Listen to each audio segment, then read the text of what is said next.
की फूल पत्ती वाली क्लास का ये रिवीजन है। पहला क्वेश्चन है, मोहम्मद बहुउद्देशीय बांध परियोजना किस देश से संबंधित है? तो ये पाकिस्तान देश से संबंधित है। पाकिस्तान के पेशावर राज्य में इस परियोजना को शुरू किया गया है। इसमें बिजली का उत्पादन है जो 800 मेगावाट का उत्पादन होगा और इसमें इस परियोजना को बनाने में सऊदी अरब सहयोग करेगा। कितने रुपए का सहयोग करेगा? तो $240 मिलियन का सहयोग करेगा सऊदी अरब। फिर है ललन टॉप बातों में, तो तुलबुल परियोजना किस नदी पर है? तुलबुल परियोजना है झेलम नदी पर है। वेदों में इसको झेलम नदी को वितिस्ता कहा गया है। फिर है दुलहस्ती बगलिहार रैटल परियोजना, ये चेनाब नदी पर है और चेनाब नदी सिंधु की सबसे लंबी सहायक नदी है। तो सिंधु की सबसे लंबी सहायक नदी कौन है? तो चेनाब हो जाती है। चेनाब को वेदों में अस्कनी कहा गया है। फिर है जांगमू परियोजना। जांगमू परियोजना ब्रह्मपुत्र नदी पर है और ये चीन द्वारा स्टार्ट किया गया है। ब्रह्मपुत्र को चीन उसमें तिब्बत में सांगपो कहते हैं। नेक्स्ट है सिंधु जल समझौता भारत और पाकिस्तान के मध्य किसने करवाया? तो 1960 में विश्व बैंक ने करवाया था समझौता और ये सिंधु जल समझौता भारत और पाकिस्तान के मध्य हुआ है। और अभी विश्व बैंक के अध्यक्ष कौन है वर्तमान? तो अजय बंगा को नियुक्त किया गया है विश्व बैंक का न्यूनतम अध्यक्ष। फिर नेक्स्ट क्वेश्चन है, महिला सुरक्षा के लिए राष्ट्रपति मुर्मू ने भरोसा ऐप को कहाँ लॉन्च किया है? तो इस ऐप को लॉन्च किया है असम गुवाहाटी में और गुवाहाटी हाईकोर्ट द्वारा ये ऐप है तैयार किया गया है। ये ऐप है जो महिला सुरक्षा के लिए चलाया गया है। इसमें हेल्पलाइन नंबर दिया गया है 181, इसको लॉन्च किया गया है इस ऐप के जरिए। वर्तमान में हाईकोर्ट की संख्या 25 है और हाईकोर्ट को रिट जारी करने का अधिकार 226 आर्टिकल में दिया गया हुआ है। फिर ललन टॉप बातों में, तो प्रहरी ऐप है किसके द्वारा स्टार्ट किया गया? तो प्रहरी ऐप है जो बीएसएफ द्वारा स्टार्ट किया गया है। ई कुंभ है, तो ई कुंभ राष्ट्रपति द्रौपदी मुर्मू ने स्टार्ट किया है। किसके लिए? तो मल्टीपल भाषा के लिए स्टार्ट किया है। फिर है घर ऐप, तो घर ऐप है जो बाल संरक्षण आयोग द्वारा स्टार्ट किया गया है। नेक्स्ट है जलदूत ऐप, तो जलदूत ऐप है जो ग्रामीण विकास मंत्रालय द्वारा स्टार्ट किया गया है। किसके द्वारा? ग्रामीण विकास मंत्रालय के द्वारा जलदूत ऐप स्टार्ट किया गया है। फिर है स्केल ऐप, तो स्केल का स्पेलिंग होता है SCALE, तो इसमें एल का मतलब होता है लेदर से रिलेटेड है, मतलब चमड़ा उद्योग से रिलेटेड है स्केल ऐप। गरुड़ ऐप है जो निर्वाचन आयोग द्वारा स्टार्ट किया गया है। नेक्स्ट क्वेश्चन नंबर 3 है, हाल ही में गठित भारत की पहली नेत्रहीन महिला क्रिकेट टीम की कप्तान किसे बनाया गया है? तो सुषमा पटेल को बनाया गया। ये MP की रहने वाली हैं। ये इसका निर्माण है जो पहली बार हुआ है। ये जो टीम है जिसमें नेत्रहीन महिला क्रिकेट है, इसका निर्माण पहली बार हुआ है। पहला मैच नेपाल के साथ होगा और इसमें 17 मेंबर सेलेक्ट किए गए हैं। फिर ललन टॉप बातों में, तो महिला प्रीमियर लीग 2023, इसमें मुंबई टीम है जो विनर रही है। कैप्टन इसकी हरमनप्रीत कौर है और इसमें कुल टीम 5 थी। नेक्स्ट है ICC पुरुष test cricket of the year है ब्रेन स्टोक को मिला है। वनडे में है जो बाबर आजम को मिला, ये पाकिस्तान के हैं। T20 में सूर्य कुमार को मिला है। और स्प्रिट खेल भावना दिखाने के लिए आसिफ को मिला है, ये नेपाल के रहने वाले हैं। नेपाल के राष्ट्रपति कौन चुने गए हैं अभी? तो रामचंद्र पांडे बने हैं। फिर ICC अंडर 19 T20 महिला विश्व कप, ये पहली बार हुआ था। कहाँ हुआ? तो साउथ अफ्रीका में पहली बार हुआ। इसमें इंडिया है जो विनर हुआ है इंग्लैंड को हरा के। फिर नेक्स्ट है ICC पुरुष T20 विश्व कप 2022, ये कहाँ हुआ? इसमें कौन विजेता बना? तो इसमें है इंग्लैंड विजेता बना और किसको हरा कर? तो पाकिस्तान को हराकर इंग्लैंड इसका विजेता बना था ICC पुरुष T20 विश्व कप 2022 का। नेक्स्ट क्वेश्चन नंबर 4 है, नेशनल सिक्योरिटीज डिपॉजिटरी की वित्त वर्ष 2022 थे इसकी रिपोर्ट के अनुसार भारत में सर्वाधिक FPI प्रवाह किन देशों से हुआ है? तो इसका आंसर तो पहले ये हो जाएगा, सर्वाधिक प्रवाह है जो USA, सिंगापुर और लग्जमबर्ग से हुआ है। नंबर 1 पे USA है, फिर सिंगापुर है, फिर लग्जमबर्ग है। और ये जो नेशनल सिक्योरिटी डिपॉजिटरी है इसकी स्थापना 1996 में हुई थी। इसका उद्देश्य है पूंजी बाजार में निवेशकों पर ध्यान देना। और FPI का फुल फॉर्म होता है फॉरेन पोर्टफोलियो इन्वेस्ट। और सर्वाधिक गिरावट FPI में किसमें आई है? तो मॉरिशस में आई है। वृद्धि किसमें हुई है? तो नॉर्वे में हुई है। फिर यहाँ पे FPI और FDI का फुल फॉर्म दिया है और क्या क्या होता है ये लिखा है। तो इसका होता है विदेशी पोर्टफोलियो निवेश और FDI का होता है विदेशी प्रत्यक्ष निवेश। ये इनडायरेक्ट निवेश होता है FPI और FDI है जो प्रत्यक्ष रूप से निवेश होता है, ये विश्वास करने योग्य होता है और लॉन्ग टर्म इन्वेस्टमेंट होता है FDI।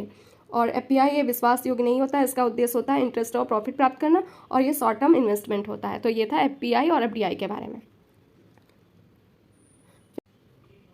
नेक्स्ट है ललन टॉप बातें में, तो 2022 में भारत की बाघ आबादी कितनी थी? 3167 बाघ की आबादी थी। किस और अभी प्रोजेक्ट टाइगर के 50 वर्ष कंप्लीट हो गए। तो प्रोजेक्ट टाइगर कब स्टार्ट हुआ? 1973 में स्टार्ट हुआ। इंडिया जस्टिस रिपोर्ट 2022 में नंबर 1 पर कर्नाटक है, लास्ट में यूपी है। यूपी की रैंक 18वीं है। दुनिया का 9वां सबसे व्यस्त एयरपोर्ट कौन सा है? तो दिल्ली है। दिल्ली में इंदिरा गांधी एयरपोर्ट है जो दुनिया का 9वां सबसे व्यस्त एयरपोर्ट है। नेक्स्ट है द वर्ल्ड हैप्पीनेस रिपोर्ट में भारत की रैंक क्या है? तो भारत की रैंक इसमें 126वीं है। नेक्स्ट क्वेश्चन है, निर्वाचन आयोग ने किस राजनीतिक दल का राष्ट्रीय दर्जा समाप्त कर दिया है? तो तृणमूल कांग्रेस जो ममता बनर्जी की थी उसको समाप्त कर दिया, भारतीय कम्युनिस्ट पार्टी को और राष्ट्रीयवादी कांग्रेस पार्टी का, इनका दर्जा है जो राष्ट्रीय दर्जा था इन्हें समाप्त कर दिया है। किसके द्वारा समाप्त किया गया है? तो चुनाव चिन्ह आदेश 1968 के द्वारा इनको राष्ट्रीय दर्जा इनका समाप्त कर दिया गया है। और दर्जा किससे मिला है राजनीतिक दल का राष्ट्रीय दर्जा? तो आम आदमी पार्टी को है राष्ट्रीय दर्जा मिला है। किसके द्वारा मिला है? तो जल प्रतिनिधित्व एक्ट 1951 के तहत मिला है। फिर वर्तमान राष्ट्रीय दल कितने हैं, तो पहले जो 8 थे अभी 3 बाहर हो गए जो कि ऊपर बताया है, और एक जो नया बना है, तो उसको टोटल मिलाकर अभी 6 दल हो गए हैं वर्तमान। तो यहाँ पे बीजेपी की स्थापना 6 अप्रैल 1980 को हुई। कांग्रेस की स्थापना 1885 को हुई थी। बीएसएफ बहुजन समाजवादी पार्टी ये तीसरे नंबर की पार्टी। एनएपी नेशनल पीपल्स पार्टी ये कांग्रेस संगमा इसके अध्यक्ष हैं। मार्क्सवादी कम्युनिस्ट पार्टी और आप इसकी स्थापना 2022 26 नवंबर को हुई थी। अरविंद केजरीवाल इसके मेन लीडर हैं। तो ये थे 6 वर्तमान राष्ट्रीय दल, इनको याद रखिएगा, इंपॉर्टेंट है। निर्वाचन आयोग का गठन 25 जनवरी 1950 में किया गया। आर्टिकल 324 निर्वाचन आयोग से संबंधित है और इसके अध्यक्ष राजीव कुमार हैं। नेक्स्ट क्वेश्चन नंबर 6 है, राज्य ऊर्जा दक्षता सूचकांक 2021-22 की फ्रंट रनर श्रेणी में कितने राज्यों को शीर्ष स्थान प्राप्त हुआ है, तो इसका आंसर हो जाएगा 5 राज्यों को इसमें शीर्ष स्थान प्राप्त हुआ है। किस श्रेणी में, फ्रंट रनर श्रेणी में। तो पहला आंध्र प्रदेश, कर्नाटक, केरल, राजस्थान और तेलंगाना, इनको फ्रंट रनर श्रेणी में शीर्ष स्थान प्राप्त हुआ है। 5 राज्य इनके नाम दिए हैं। तो राज्य ऊर्जा दक्षता सूचकांक 2021-22 जारी कौन करा है, तो आर.के. सिंह, ये जो कि नवीकरणीय मंत्रालय है ये जारी करता है, इसके मंत्री हैं आर.के. सिंह। और निर्माण है जो इसका किसने किया है, तो ऊर्जा दक्षता ब्यूरो ने इसका निर्माण किया है, राज्य ऊर्जा दक्षता सूचकांक का।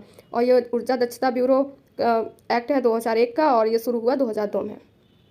फिर है ललन टॉप बातों में, तो राइट टू हेल्थ बिल पारित करने वाला पहला राज्य राजस्थान है। दूध उत्पादन में पहला स्थान राजस्थान है। आंध्र प्रदेश की राजधानी विशाखापट्टनम है। संतोष ट्रॉफी के विजेता कर्नाटक है। नेक्स्ट क्वेश्चन नंबर 7 है, एशियाई गिद्धों के लिए दुनिया का पहला संरक्षण व प्रजनन केंद्र कहाँ स्थापित किया गया, तो ये प्रजनन केंद्र और संरक्षण केंद्र है यूपी के महाराजगंज में स्थापित किया गया है। और इसको बनाने में कितना रुपया लगेगा, तो 15 करोड़ रुपया लगेगा इसमें बनाने में। तो एशियाई गिद्धों के बारे में, तो एशियाई गिद्धों को रेड हेडेड वल्चर कहा जाता है, गिद्धों का राजा भी कहा जाता है, इससे पृथ्वी का सफाई कर्मी भी कहते हैं। जो जानवरों को डाइक्लोफेनेक दवा खिलाई गई, उसकी जब जानवरों की डेथ हो गई उनको गिद्धों ने खाया, जिससे गिद्धों की डेथ हो गई। और 2007 में रेड डाटा लिस्ट के अनुसार गंभीर रूप से संकटाग्रस्त घोषित किया गया है एशियाई गिद्धों को। और जो ये संरक्षण और प्रजनन केंद्र बनाया जा रहा है उसका नाम है जटायु संरक्षण व प्रजनन केंद्र। महाराजगंज यूपी में इसकी स्थापना की जाएगी और इसका लक्ष्य है 15 साल में 40 गिद्ध प्रजनन करेंगे। फिर है भारत का पहला अमृत सरोवर कहाँ है, तो भारत का पहला अमृत सरोवर यूपी में है। स्कूल चलो अभियान यूपी में चलाया गया एनरोलमेंट को 100% करने के लिए। एससीओ की सांस्कृतिक राजधानी वाराणसी है। भारत का नवीनतम 53वां टाइगर रिजर्व कौन सा है, तो रानीपुर टाइगर रिजर्व है जो कि यूपी में स्थित है। गज उत्सव कहाँ स्टार्ट किया गया है, तो गज उत्सव असम काजीरंगा में स्टार्ट किया गया है। नेक्स्ट क्वेश्चन नंबर 8 है, वैशाली महोत्सव का आयोजन कहाँ किया जाएगा, तो ये जम्मू कश्मीर में डोगरी समुदाय द्वारा स्टार्ट किया जाएगा। कौन सा समुदाय, डोगरी समुदाय द्वारा, जम्मू कश्मीर में, और ये 3 दिन तक चला जाएगा। फिर है भाषा, तो मूल संविधान में 14 भाषाएं थी, उसके बाद में 15वीं भाषा सिंधी जोड़ी गई। और किस संविधान संशोधन के तहत, तो 21वां संविधान संशोधन के तहत 15वीं भाषा है जो सिंधी जोड़ी गई। फिर है 16वीं 17वीं 18वीं भाषा कौन थी, तो नेपाली, मणिपुर, कोंकणी, इसको ट्रिक होता है नमक, उससे याद रख सकते हैं, तो ये 71वें संविधान संशोधन के द्वारा जोड़ी गई। फिर है 92 संविधान संशोधन, उसके तहत 19वीं 20वीं 21वीं 22वीं भाषा जोड़ी गई, तो बोडो, डोंगरी, संथाली और मैथाली। और इसे BDSM से भी याद कर सकते हैं। पहली बार लिखित जिक्र है जो डोंगरी भाषा का, ये नूह सिपरह ग्रंथ है अमीर खुसरो का, इसमें मिलता है। फिर नेक्स्ट है बथुकम्बा कहाँ मनाया जाता है, तो तेलंगाना का, थाईपुसम तमिलनाडु में, लोसांग उत्सव है जो सिक्किम में, सरहुल उत्सव है झारखंड में। क्वेश्चन नंबर 9 है, अंतर्राष्ट्रीय पुलिस ने ऑपरेशन कुकी मास्टर किसके खिलाफ चलाया है, तो ये साइबर अपराधियों के खिलाफ चलाया है। फिर है ललन टॉप बातों में, ऑपरेशन सद्भावना लद्दाख में स्टार्ट किया गया है। ऑपरेशन देवी शक्ति है अफगानिस्तान में चलाया गया। ऑपरेशन दोस्त तुर्की में भूकंप पीड़ित लोगों की हेल्प करने के लिए चलाया गया। ऑपरेशन गंगा यूक्रेन में फंसे भारतीयों के लिए चलाया गया। क्वेश्चन नंबर 10 है, प्रतिवर्ष राष्ट्रीय सुरक्षित मातृत्व दिवस कब मनाया जाता है, तो ये 11 अप्रैल को मनाया जाता है। मातृ मृत्यु दर को कम करने के लिए मनाया जाता है। और कस्तूरबा गांधी की वर्षगांठ थी 11 अप्रैल को, उसी दिन मनाया गया ये राष्ट्रीय सुरक्षित मातृत्व दिवस। घोषणा इसकी कब की गई थी, 2003 में घोषणा की गई थी। और किसके द्वारा ये मनाया गया, तो व्हाइट रिबन इंडिया ने इसको मनाया है। फिर है ललन टॉप बातों में, विश्व स्वास्थ्य दिवस कब मनाया जाता है, तो 7 अप्रैल को। वर्ल्ड हेरिटेज डे है जो 18 अप्रैल को मनाया जाता है। फिर है नेशनल सिविल सर्विस डे 21 अप्रैल को।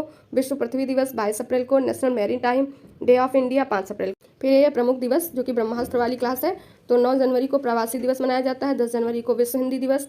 23 जनवरी को पराक्रम दिवस। 24 जनवरी को राष्ट्रीय बालिका दिवस। 25 जनवरी को राष्ट्रीय मतदाता दिवस। तो ये थे जनवरी के दिवस। अब फरवरी के देख लेंगे। तो 2 फरवरी को विश्व आर्द्रभूमि दिवस मनाते हैं और इसकी थीम थी इस बार की वेटलैंड रिस्टोरेशन, तो इस बार की थीम भी याद रखिएगा। 13 फरवरी को राष्ट्रीय महिला दिवस और रेडियो दिवस मनाया जाता है। 21 फरवरी को अंतर्राष्ट्रीय मातृभाषा दिवस मनाया जाता है। 28 फरवरी को राष्ट्रीय विज्ञान दिवस मनाया जाता है। अब है मार्च के, तो वन्य जीव दिवस मनाया जाता है 3 मार्च को। 8 मार्च को अंतर्राष्ट्रीय महिला दिवस।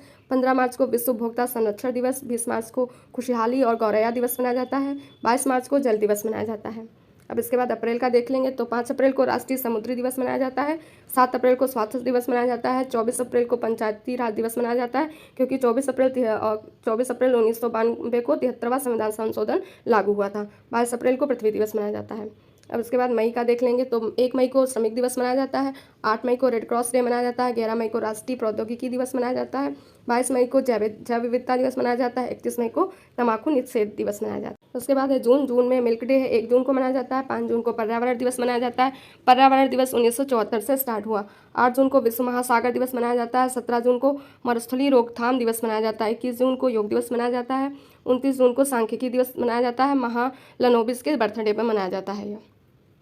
फिर है जुलाई का तो 11 जुलाई को विश्व जनसंख्या दिवस मनाया जाता है। 20 जुलाई को शतरंज दिवस। 26 जुलाई को कारगिल विजय दिवस मनाया जाता है। 29 जुलाई को बाघ दिवस मनाया जाता है। फिर है अगस्त। 7 अगस्त को राष्ट्रीय हथकरघा दिवस मनाया जाता है। 9 अगस्त को विश्व आदिवासी दिवस मनाया जाता है। 12 अगस्त को हाथी और युवा दोनों दिवस मनाए जाते हैं। 14 अगस्त को विभाजन विभेदिका दिवस मनाया जाता है।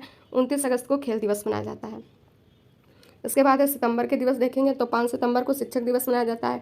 8 सितंबर को साक्षरता दिवस। 14 सितंबर को हिंदी दिवस। 15 सितंबर को लोकतंत्र और इंजीनियर्स डे दोनों मनाए जाते हैं। 16 सितंबर को ओजोन परत संरक्षण दिवस मनाया जाता है। 21 सितंबर को अंतर्राष्ट्रीय शांति दिवस मनाया जाता है और 29 सितंबर को विश्व हृदय दिवस मनाया जाता है। अब है अक्टूबर के दिवस देख लेंगे तो 2 अक्टूबर को विश्व अहिंसा दिवस मनाया जाता है। 8 अक्टूबर को एयरफोर्स डे मनाया जाता है। 11 अक्टूबर को अंतर्राष्ट्रीय बालिका दिवस मनाया जाता है। 15 अक्टूबर को छात्र दिवस, विश्व छात्र दिवस, और जो कि एपीजे अब्दुल कलाम के बर्थडे पर मनाया जाता है। 16 अक्टूबर को विश्व खाद्य दिवस मनाया जाता है। 24 अक्टूबर को यूएनओ दिवस मनाया जाता है। फिर है नवंबर के तो 5 नवंबर को विश्व सुनामी जागरूकता दिवस मनाया जाता है। 19 नवंबर को विश्व शौचालय और पुरुष दिवस मनाया जाता है। 26 नवंबर को संविधान दिवस और मिल्क डे मनाया जाता है। 5 सितंबर को विश्व मृदा दिवस मनाया जाता है। 1 दिसंबर को एड्स दिवस मनाया जाता है। 4 दिसंबर को नेवी दिवस मनाया जाता है। 10 सितंबर को मानव अधिकार दिवस मनाया जाता है। 26 दिसंबर को वीर बाल दिवस मनाया जाता है। फिर 19 दिसंबर को गोवा मुक्ति दिवस मनाया जाता है और 23 सितंबर को है जो अन्नदाता या किसान दिवस मनाया जाता है। तो किसान दिवस का 23 दिसंबर को मनाया जाता है। 24 दिसंबर को राष्ट्रीय उपभोक्ता दिवस मनाया जाता है। 25 दिसंबर को सुशासन दिवस मनाया जाता था। तो ये थे जनवरी से लेकर दिसंबर तक की जो भी दिवस थे सभी हो गए हैं। और ये थी आज की करंट अफेयर की क्लास। अगर आपको पसंद आए तो लाइक शेयर सब्सक्राइब करिएगा। वीडियो को देखने के लिए थैंक यू।